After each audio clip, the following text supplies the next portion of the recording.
ତୁମେ ଈଶ୍ୱରଙ୍କ ସମ୍ମୁଖରେ ଅନୁଗ୍ରହ ପାଇଅଛ, ତୁମେ ଭୟ କର ନାହିଁ ବୋଲି କହିଲେ। ଠିକ ଅଛି, କ'ଣ ବିଷୟବସ୍ତୁ କ'ଣ? ହାଲେଲୁୟା। ମୁଁ ଈଶ୍ୱରଙ୍କୁ ଧନ୍ୟବାଦ ଦେଉଛି। ଈଶ୍ୱର ମୋର ସହବର୍ତ୍ତ ଅଛି, ଏସବୁ ଠିକ ଅଛି। ହେଲେ କ'ଣ କ'ଣ କୁହ ବୋଲି କହିଲାରୁ ତୁମେ ଗର୍ଭଧାରଣ କରିବ। ହାଲେଲୁୟା। ତୁମେ ଗର୍ଭଧାରଣ କରିବ। ଆଉ ଦେଖ, ତୁମେ ଗର୍ଭଧାରଣ କରିବ କରି ଗୋଟେ ପୁତ୍ର ପ୍ରସବ କରିବ ଆଉ ତାହାର ନାମ ଯୀଶୁ ଦେବ। ହଁ ଠିକ ଅଛି, ମୋତେ ଏବେ ବିବାହ ସମ୍ବନ୍ଧ ହେଲା। ଆମେ ବିବାହ ହେଲା ପରେ, ଆମେ ମିଶିଲା ପରେ ଆମେ ଯୀଶୁ ଖ୍ରୀଷ୍ଟଙ୍କୁ ଜନ୍ମ ଦେବୁ ବୋଲି କହିଲେ। ନାଇଁ ନାଇଁ ନାଇଁ ନାଇଁ ନାଇଁ, ସେମିତି ହେବ ନାହିଁ। ହାଲେଲୁୟା। ସେମିତି ହେବ ନାହିଁ। ତମକୁ ବିବାହ ନିର୍ବନ୍ଧ ହେଇଛି ସିନା, ତୁମର ତାଙ୍କର ସହବାସ ହେଇନାହିଁ। ତା ପୂର୍ବରୁ ଆକା ତମେ ଯୀଶୁଙ୍କୁ ଜନ୍ମ ଗ୍ରହଣ କରିବାର ଅଛି। Hallelujah hallelujah. ଏଟା କେମିତି ହେବ? ସେ ପଚାରୁଛନ୍ତି। କିଏ ପଚାରୁଛନ୍ତି? ମରିୟମ। ଏଟା କେମିତି ହେବ? ଏଟା କି କଥା କହୁଛ? ଏଟା କେମିତି? ମୁଁ ତ ପୁରୁଷକୁ ଜାଣି ନାହିଁ। ହାଲେଲୁୟା। ମୁଁ ତ କୌଣସି ପୁରୁଷକୁ ଜାଣି ନାହିଁ। ପୁରୁଷକୁ ନ ଜାଣିଲେ କେମିତି ଗର୍ଭଧାରଣ ହବ? ହାଲେଲୁୟା। ଟିକେ ବି ସେ ମତେ ପୁରୁଷ ନ ଗର୍ଭଧାରଣ ହବ କି କଥା କହୁଛ ତମେ ବୋଲି ମରିୟମ କହୁଛନ୍ତି। ହାଲେଲୁୟା। ପୁରୁଷକୁ ଜାଣିଲେ ସିନା, ପୁରୁଷକୁ ସହିତ ରହିଲେ ସିନା ଗୋଟେ ସ୍ତ୍ରୀ ଗର୍ଭଧାରଣ କରିବ। କିନ୍ତୁ ଏଟା କେମିତି ହେବ? ଏଟା କେମିତିକା କଥା? ମୁଁ ତ ପୁରୁଷକୁ ଜାଣି ନାହିଁ ବୋଲି କହିଲେ। ହାଲେଲୁୟା। ସତ କଥା, ତୁ ପୁରୁଷକୁ ନ ଜାଣିବାର ଆକା, ପୁରୁଷ ତମକୁ ନ ଛୁଇଁବାର ଆକା, ପୁରୁଷ ନ ଛୁଉଁନ ଆକା ତୁ ଗର୍ଭଧାରଣ କରିବୁ ବୋଲି ଦୂତ ତାଙ୍କୁ କହିଲେ। ହାଲେଲୁୟା। ସେ ଗର୍ଭଧାରଣ ପରସ୍ପର ଈଶ୍ୱରଙ୍କ ଠାରୁ ହେବ। ପ୍ରଭୁଙ୍କର ଶକ୍ତି ତୁମ ଗର୍ଭରେ ଆସିବ।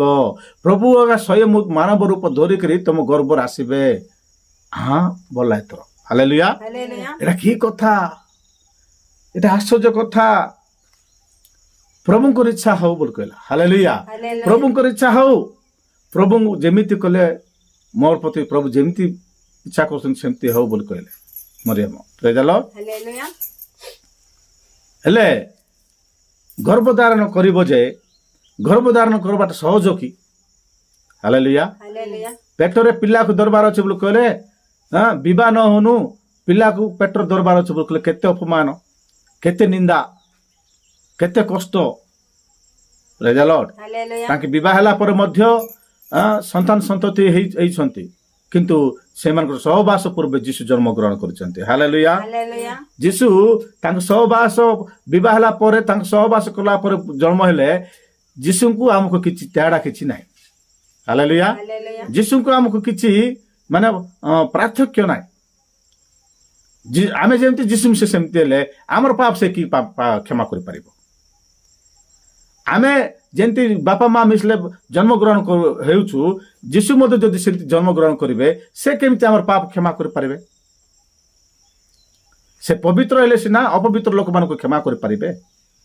ସେ ସତ୍ୟ ପରମେଶ୍ୱର ହେଇଥିଲେ ସିନା ଅସତ୍ୟ ମାର୍ଗ ଯାଉଥିବା ଲୋକମାନଙ୍କୁ ସତ୍ୟ ମାର୍ଗକୁ ଆଣିପାରିବେ। ହାଲେଲୁୟା। ସେ ପବିତ୍ର ହେଇଥିବାରୁ ଅପବିତ୍ର ଲୋକ ଯେ ଆମେମାନେ, ଆମମାନଙ୍କୁ ତାହାଙ୍କ ରକ୍ତ ଦେବା ପାଇଁ ପୃଥିବୀକୁ ସେ ଆସିଲେ। ହାଲେଲୁୟା। ସେଥିପାଇଁ ମୋର ପ୍ରିୟ ଲୋକମାନେ, ସେଇ ପବିତ୍ର ପ୍ରଭୁ ପବିତ୍ର ଭାବରେ ଜନ୍ମଗ୍ରହଣ କରିବାକୁ ଇଚ୍ଛା କଲେ। ହାଲେଲୁୟା। ସେ ପବିତ୍ର ପ୍ରଭୁ ପବିତ୍ର ଅଟନ୍ତି। ସେ ପବିତ୍ର ଭାବରେ ଆକା ଜନ୍ମଗ୍ରହଣ କରିବା ପାଇଁ କନ୍ୟା ମରିୟମଙ୍କର ଗର୍ଭକୁ ସେ ଇଚ୍ଛା କଲେ। ହାଲେଲୁୟା। ଏଇଟା ସତ୍ୟ। ସତ୍ୟ କ'ଣ ବୋଲି ଭାବୁଛ? ସତ୍ୟ ହଉଛି ଏଇଟା। ପ୍ରେଜ୍ ଦ ଲର୍ଡ। ସେ ସତ୍ୟ ପରମେଶ୍ୱର ଆମମାନଙ୍କ ଜୀବନର ମଧ୍ୟ ଆସିବାକୁ ଇଚ୍ଛା କରୁଛନ୍ତି। ହାଲେଲୁୟା। ସେ ସମସ୍ତ ମାନବ ଜାତିକୁ ରକ୍ଷା କରିଦେଇଛନ୍ତି, କିନ୍ତୁ ଯେତେ ଲୋକ ପ୍ରଭୁ ଯୀଶୁ ଖ୍ରୀଷ୍ଟଙ୍କୁ ତ୍ରାଣକର୍ତ୍ତା ଭାବେ ଗ୍ରହଣ କରିବେ, ସେ ସମସ୍ତଙ୍କୁ ଈଶ୍ୱରଙ୍କର ସନ୍ତାନ ସନ୍ତତି ହେବା ପାଇଁ ଅଧିକାର ଦେଇଛନ୍ତି। ହାଲେଲୁୟା। ମୋର ପ୍ରିୟ ଲୋକମାନେ, ପ୍ରଭୁ ଯୀଶୁ କୋଉଠି ଥିଲେ, କେମିତି ଥିଲେ, ସେ ଆରମ୍ଭରେ କୋଉଠି ଥିଲେ? ମୁଁ ଆଉ ଗୋଟେ ଅଦ୍ଭୁତ କଥା ତୁମମାନଙ୍କୁ କହିବି। ପୃଥିବୀରେ ପ୍ରଭୁ ଯୀଶୁ ଜନ୍ମ ହେଲା ବେଳକୁ ବାପା ନଥିଲେ। ହାଲେଲୁୟା। ମା ଗୋଟେ ମାତ୍ର ଥିଲା। ଏଟା ହଉଛି ଅଦ୍ଭୁତ। ହାଲେଲୁୟା। ଆଉ ଗୋଟେ କଥା, ପ୍ରଭୁ ଯୀଶୁ ସ୍ୱର୍ଗରେ ଜନ୍ମ ହେବା ସମୟରେ ହେଲେ ଜନ୍ମ ହେଉଛନ୍ତି ତାଙ୍କ ଜନ୍ମ ଅଛି ମରଣ ବି ଥିବ ବୋଲି ଭାବୁଛନ୍ତି ଲୋକମାନେ, ସେମିତି ନାହିଁ। ପ୍ରଭୁ ଯୀଶୁ ଜନ୍ମ ଗ୍ରହଣ କଲେ ଅର୍ଥ କ'ଣ ବୋଲି କହିଲେ, ଆମ ପରି ମଣିଷ ସାନ ପିଲା ମା ପେଟରୁ ଜନ୍ମ ହେଇକରି ଆସିଲା ପରେ ନୁହେଁ। ମା ପେଟରୁ ଜନ୍ମ ହେଇକରି ଆସିଲେ କେମିତି ବୋଲି କହିଲେ, ମରିୟମଙ୍କ ପେଟରୁ ଜନ୍ମ ହେବାଟା ମା ପେଟରୁ ଜନ୍ମ ହେଲା ପରେ, କିନ୍ତୁ ସେ ପବିତ୍ର ଭାବରେ ଜନ୍ମ ହେଲେ, ଆମେ ଅପବିତ୍ର ଭାବରେ ଜନ୍ମ ହେଲୁ। ତାଙ୍କୁ ଆମକୁ ତେଡ଼ା ଅଛି ଜନ୍ମରେ, ହାଲେଲୁୟା। କିନ୍ତୁ ଯେତେବେଳେ ସ୍ୱର୍ଗରେ ଜନ୍ମ ଗ୍ରହଣ କଲେ ସେତେବେଳେ ଈଶ୍ୱରଙ୍କ ବାକ୍ୟରେ ସେ ଜନ୍ମ ହେଲେ, ହାଲେଲୁୟା। ଈଶ୍ୱରଙ୍କ ବାକ୍ୟ ନାଦ ବ୍ରହ୍ମ, ଯୋଉଟାକି ନାଦ ବୋଲେ ଯୋଉଟାକି ଶବ୍ଦ ହେଇକି ଜନ୍ମ ହେଲେ ତାଙ୍କେ, ହାଲେଲୁୟା। ସେ ଶବ୍ଦ ହେଇକି ଜନ୍ମ ହେଲେ, ଶବ୍ଦ ରୂପୀ ପରମେଶ୍ୱର, ବାକ୍ୟ ରୂପୀ ପରମେଶ୍ୱର। ପ୍ରଭୁ ପରମେଶ୍ୱର ତାଙ୍କ ମୁଖରୁ ପ୍ରଭୁ ଯୀଶୁ ଖ୍ରୀଷ୍ଟଙ୍କୁ ଜନ୍ମ ଗ୍ରହଣ କଲେ, ହାଲେଲୁୟା। ସେ ଶବ୍ଦ ରୂପୀ ପରମେଶ୍ୱର ହେଇକି ଜନ୍ମ ଗ୍ରହଣ କଲେ ସିନା ମା ପେଟରୁ ପୁରିକିରି ମରିୟମ ପେଟରୁ ପୁରିକିରି ବାହାରିଲା ପରେ ନୁହେଁ, ସେଠି ଜନ୍ମ ହେଇନାହାନ୍ତି, ସେଠି ମା ନଥିଲେ, ହାଲେଲୁୟା। ବିନା ମାରେ ସେଠି ଜନ୍ମ ଗ୍ରହଣ କଲେ, ଏଠି ବିନା ବାପାର ଜନ୍ମ ଗ୍ରହଣ କଲେ ପ୍ରଭୁ ଯୀଶୁ। ସେଟା ହଉଛି ଅଦ୍ଭୁତ, ହାଲେଲୁୟା। ବାପା ମା ମିଶିଗଲେ ଜନ୍ମ ହେଇଯିବାଟା ବଡ଼ କଥା କିଛି ନାହିଁ। ଜେଲ୍ ବି ଜନ୍ମ ହେଇଯିବ, ରାକ୍ଷସ ମାନେ ବି ଜନ୍ମ ହେଇଥିଲେ, ମನುಷ್ୟ ମାନେ ବି ଜନ୍ମ ହେବେ। ତମେ ଜନ୍ମ ହେଲ, ମୁଁ ଜନ୍ମ ହେଲି, ସମସ୍ତେ ଜନ୍ମ ହେଲୁ। ମାତ୍ର ବାପା ନଥାଇକିରି ଜନ୍ମ ହେବାଟା ହଉଛି ଅଦ୍ଭୁତ, ହାଲେଲୁୟା। ମା ନଥାଇକିରି ଜନ୍ମ ହେବାଟା ହଉଛି ସେଟା ଅଦ୍ଭୁତ, ଆଶ୍ଚର୍ଯ୍ୟ, ମହତ, ହାଲେଲୁୟା। ଏ ପୃଥିବୀରେ ଆଜି ପର୍ଯ୍ୟନ୍ତ ବାପା ନଥାଉନ ଜନ୍ମ ହେବା କିଏ ଅଛନ୍ତି କି?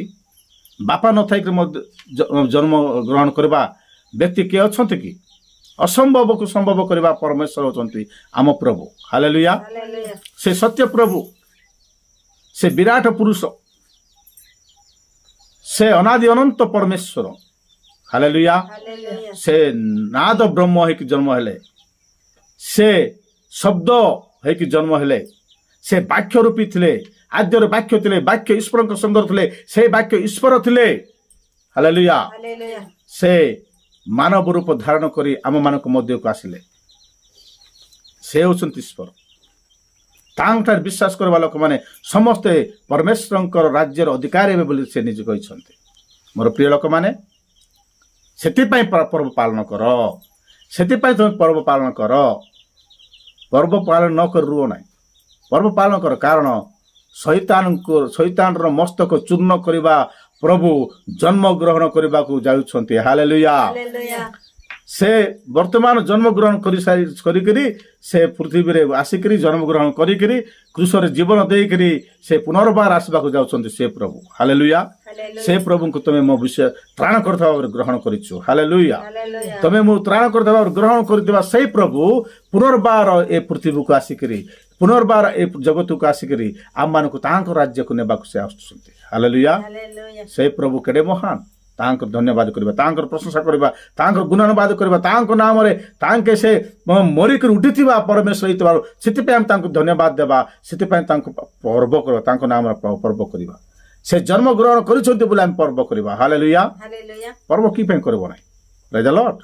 ପର୍ବ କର ବୋଲି ବାକ୍ୟ ଲେଖା ହେଇଛି, ତମେ ପର୍ବ କର ନାହିଁ ବୋଲି କିଏ କହିଛି? କୋଉ ମୂର୍ଖ କହିଛି ସେଟା? ଯୋଉ ମୂର୍ଖ କହିଛି ସେ ପାକା ମୂର୍ଖଟା, ସେ ଭଣ୍ଡଟା। ସେଟା ପର୍ବ ପାଳନ କର, ଏମିତି ପର୍ବ ପାଳନ କରିବ, ସରଳତାରେ ସତ୍ୟତାରେ ପର୍ବ ପାଳନ କର, ହାଲେଲୁୟା। ପ୍ରଭୁ ପଠିତ ବାକ୍ୟ ଦେଇ ଆମେ ସମସ୍ତଙ୍କୁ ଆଶୀର୍ବାଦ କରନ୍ତୁ, ଆମେନ୍। ପ୍ରାର୍ଥନା କରିବା। ସର୍ବଶକ୍ତିମାନ ଜୀବନ୍ତକାରୀ ସଦା ପ୍ରଭୁ, ଆଶ୍ଚର୍ଯ୍ୟ ପରାକ୍ରାନ୍ତ ପରମେଶ୍ୱର, ଆମେ ତୁମକୁ ଧନ୍ୟବାଦ କରୁଛୁ ପ୍ରଭୁ। ଗତ ଦିନ ମାନଙ୍କରେ ପ୍ରଭୁ ଆମ ସହବର୍ତ୍ତ ପରମେଶ୍ୱର ହେଲ, ଆଜି ବାକ୍ୟ ଦେଇ ପ୍ରଭୁ ତୁମେ କଥା କହିଲେ, ତୁମକୁ ଧନ୍ୟବାଦ କରୁଛୁ।